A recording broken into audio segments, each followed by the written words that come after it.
hello! On se retrouve pour un petit message pour la Saint-Valentin, mais qui est aussi valable n'importe quel jour de l'année. Pour tous ceux qui sont avec le bon partenaire ou la bonne partenaire, si voilà, vous êtes bien, vous pouvez en profiter, vous passez un bon moment, soyez dans la gratitude, profitez-en pleinement, vivez-le à fond, faites circuler, faites vivre ces belles énergies-là pour que ça apporte du positif à vous et même de manière collective. Et pour tous les autres, ceux qui sont seuls, ceux qui sont avec quelqu'un et qui se disent ça pourrait être top, ça pourrait être génial et pourtant on fait rien, on ne le vit pas, on ne le célèbre pas. J'ai envie de vous inviter à ne pas vous dire c'est pas grave, je m'en fiche si c'est pas le cas. Et j'ai aussi envie de vous inviter à pas passer votre temps à chercher comment est-ce que vous pourriez vous en vouloir à vous-même ou en vouloir à l'autre. L'autre, finalement, si vous vous dites c'est à cause de l'autre que je ne passe pas une bonne Saint-Valentin, c'est à cause de l'autre que je ne suis pas épanouie dans ma relation.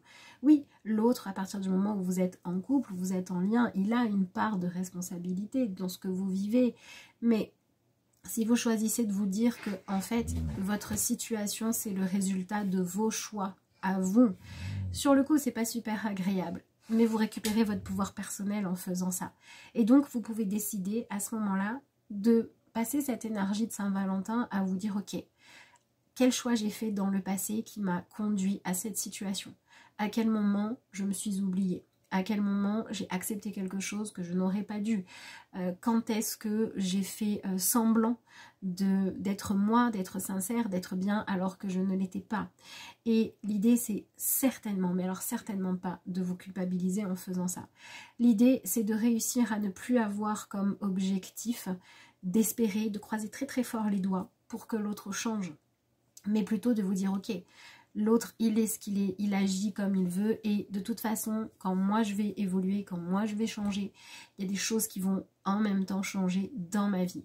Et c'est là que réside votre pouvoir, c'est là que vous pouvez faire quelque chose. Donc le but c'est pas de vous culpabiliser, le but c'est de regarder les choix que vous avez faits dans le passé, quelle partie de vous vous a dirigé, est-ce que c'était vos émotions douloureuses, est-ce que c'était votre ras-le-bol, est-ce que c'était parce que vous aviez tellement envie de trouver l'amour que vous l'avez projeté là où il n'était pas, qu'est-ce qui s'est passé? En découvrant ça, vous pouvez trouver comment est-ce que vous pouvez changer les choses. Vous pouvez découvrir sur quoi vous devez agir pour aller mieux. Alors oui, vous allez ouvrir la boîte de Pandore. Oui, ça va vous demander de regarder des choses pas forcément super géniales. Et oui, ça va vous demander d'arrêter de chercher un coupable à l'extérieur et de remettre la faute sur l'autre. Mais oui aussi, ça peut être pour vous le début du changement. Donc si vous vous sentez pas bien, si vous êtes dans le pessimisme, si vous êtes en train de brasser en fait de la colère, du négatif, des émotions douloureuses, acceptez qu'elles soient là. Et elles sont juste un indicateur pour vous dire que en fait il y a une partie de vous qui n'est pas satisfaite de ce que vous vivez. Et ça veut dire qu'il y a aussi cette même partie de vous qui sait que vous avez totalement le droit de demander mieux, d'espérer mieux, de pouvoir trouver quelqu'un avec qui vous allez pouvoir vous épanouir dans votre vie amoureuse. Et pour pouvoir le faire, vous devez décider d'arrêter d'être en guerre, d'être dans les reproches ou d'être dans la culpabilité pour passer à quelque chose de beaucoup plus constructif. Qu'est-ce que je veux? Quel est le prochain pas que je dois faire pour y aller? Et en attendant, aujourd'hui, comment je peux me faire passer un bon moment? Comment je peux prendre soin de moi? Peut-être que pour certains d'entre vous, il va juste s'agir de ne pas rester là à attendre que ça se passe et de proposer quelque chose. Peut-être qu'il faut que vous vous autorisiez simplement à avoir des idées, les partager et être la personne qui va être entreprenante dans votre relation. Et pour d'autres, même si vous faites ça, vous savez que ça servira à rien, c'est peut-être le moment de vous dire que il serait temps, quand vous avez des efforts à faire, et même pas des efforts j'ai envie de dire, quand vous avez des choses à proposer, il serait temps de choisir de le faire avec une personne en face de vous qui a envie d'accepter ce que vous avez à donner, qui est intéressé, qui est enthousiaste naturellement.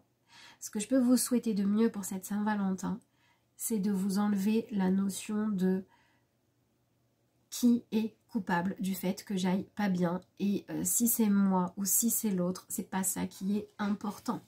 Ce qui est important, c'est comment je vais. Et si je ne vais pas bien, qu'est-ce que je peux faire pour aller mieux? Si je ne peux pas changer l'autre, si je ne peux pas changer ma situation dans l'instant, je peux au moins décider d'aller explorer ce qui se passe en moi et de commencer à changer des choses dans ma façon de réagir à mes émotions, à mes ressentis, pour au moins me donner une chance d'aller mieux. Et ça, c'est l'amour plutôt que la peur. C'est le courage plutôt que la haine ou la colère.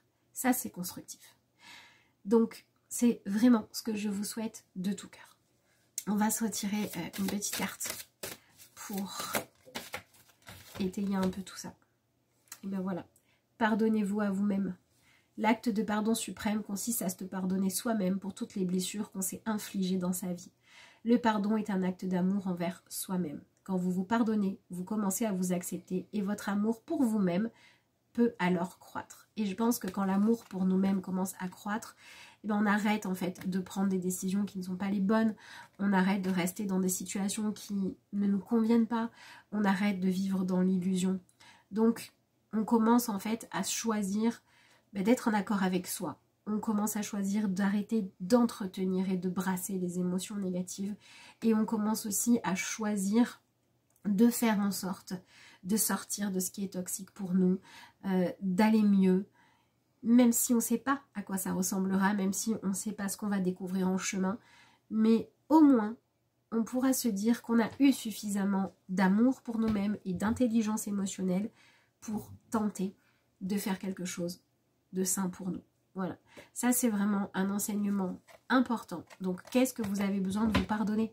Est-ce que vous avez besoin de vous pardonner d'avoir nié votre colère? Est-ce que vous avez besoin de vous pardonner d'avoir mis votre énergie dans une relation qui ne vous épanouissait pas et d'avoir essayé de changer l'autre plutôt que d'être honnête avec vous-même? Est-ce que vous avez besoin de vous pardonner de quelque part, vous êtes vous-même flagellé parce que ça n'allait pas et qu'en plus, au lieu de faire des choses qui vous portaient vers le haut, qui vous permettaient d'être en accord avec vous, de passer un bon moment, ben vous avez brassé le négatif? Qu'est-ce que vous avez besoin de vous pardonner? Voilà, cherchez ça. Cherchez à prendre soin de vous pour cette Saint-Valentin. Essayez d'avoir comme objectif d'aller mieux amoureusement parlant pour votre bien-être au nom de votre droit à être aimé et pour avoir cette satisfaction que personne ne pourra vous enlever, de vous dire voilà, même si c'était pas évident, même si j'ai dû lutter contre mes pensées négatives, même si j'ai dû faire un effort pour me concentrer sur quelque chose de plus sain, même si j'arrive pas encore complètement à me sentir paisible ou libérée ou prête ou prêt à avancer, et bien au moins j'y vais, au moins j'essaie, au moins je tente et donc je progresse et donc mon intention envers moi elle est constructive, elle est positive et j'ai envie de dire que c'est même plus constructif pour l'autre. Parce que si vous, vous faites ce qui est juste, si vous, vous essayez d'être dans une meilleure version de vous-même, soit l'autre il est inspiré, il prend exemple et vous pourrez avancer ensemble, soit il veut pas et vous pourrez lui dire bon vent sans regret. Donc, je vous souhaite d'aller dans le sens de suivre le vent, là où il vous emmène, pour aller mieux. Voilà. Je vous fais de gros bisous, je vous souhaite encore une bonne Saint-Valentin et si vous voyez ce message à un autre moment, eh bien j'espère qu'il vous aidera aussi et puis je vous dis à bientôt.